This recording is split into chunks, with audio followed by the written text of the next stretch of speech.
Jack! Jack, saan ka ba naman pupunta? Susuko na ako, Popoy. Ano? Tingnan mo, Popoy. Patay na si Boy Takas. Ah. Wala na tayong alibay. Wala na tayong dahilan. Pag hindi tayo natagpuan ng mga otoridad, ibig sabihin nun, tinuloy natin ang pagtakas. Kaya... Baby, let me be your Loving loving teddy bear. Put a chain around my neck and lead me anywhere. Oh, let me be. Oh, teddy bear.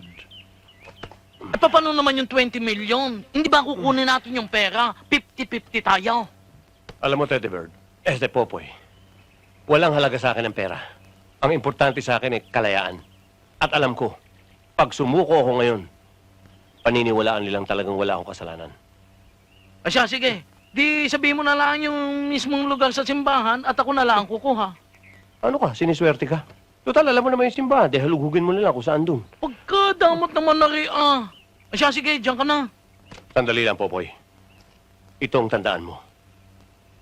Ang pagsuko ay tanda ng tunay na pagkalalaki. Tandaan mo yan. Lalaki? Sige, pakialam ko dyan.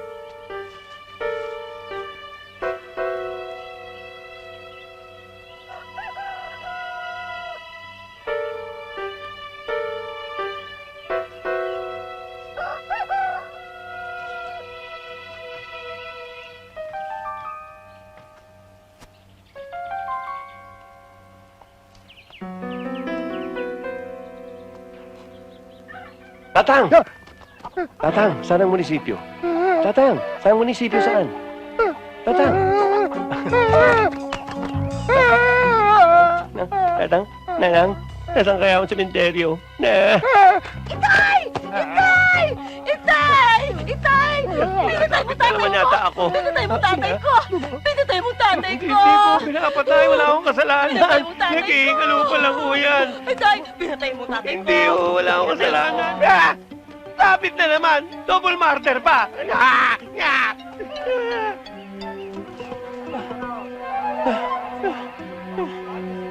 Ano ba naman nangyayari sa buhay ko?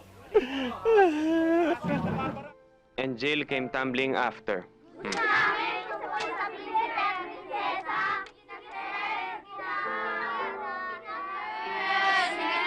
Ayoko yun, iba na lang. Ano ba? Kulit nyo Nabi kang ayoko eh. At ikaw?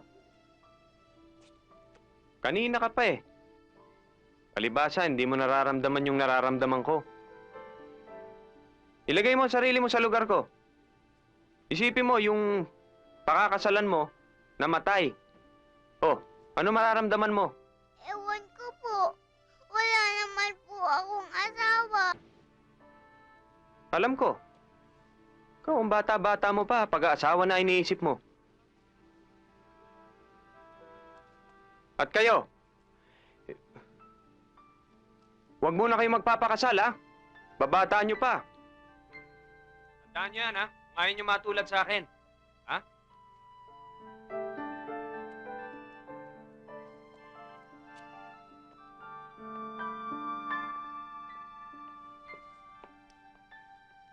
Noel, naiintindihan ko yung nararamdaman mo. Pero, huwag mo na sana idama yung mga bata. Wala namang kasalanan yung mga yan eh. Sabi ko naman sa'yo eh. Nandito lang naman ako. Handa akong pumalit. Salamat, ha? Dito na kami sa page 4. Tuloy mo na lang. Hindi dyan. Pumalit dyan. Dito? Dyan. Page 4.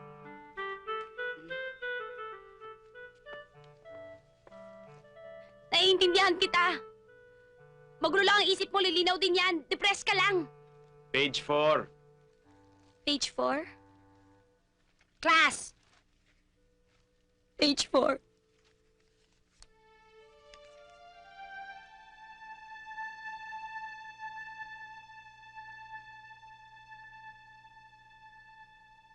Vincent!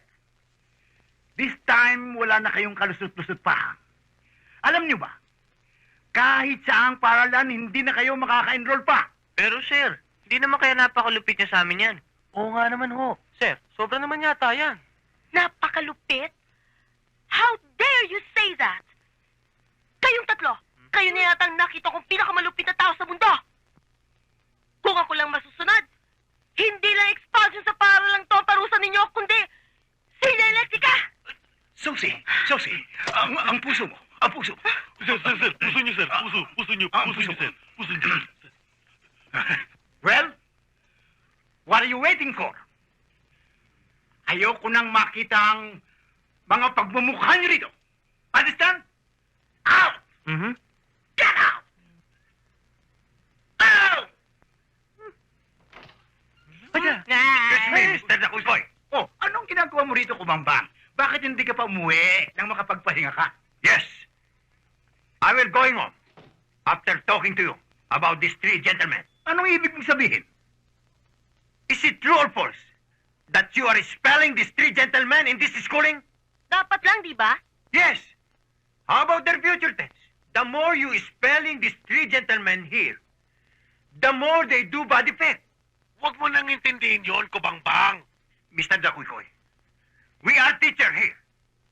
We are teaching the students and not destroying their future tense. Hindi kita maintindihan eh. What I mean to say is give them another chance. One more chance. Eh, lahat ng chance sa mundo ay nabigay niya dyan sa tatlong yan. Okay. So give me another chance. What do you mean, Kumabang? What I mean to say is, I guarantor these three gentlemen, if they doing another bad effect in this schooling, you spelling me, not only them. Ano? Ang ibig mo sabihin, ikaw ang gagarantiya sa tatlong... Pag may ginawang kalokohan ng mga yan, pati ikaw expelled. That is very, very right.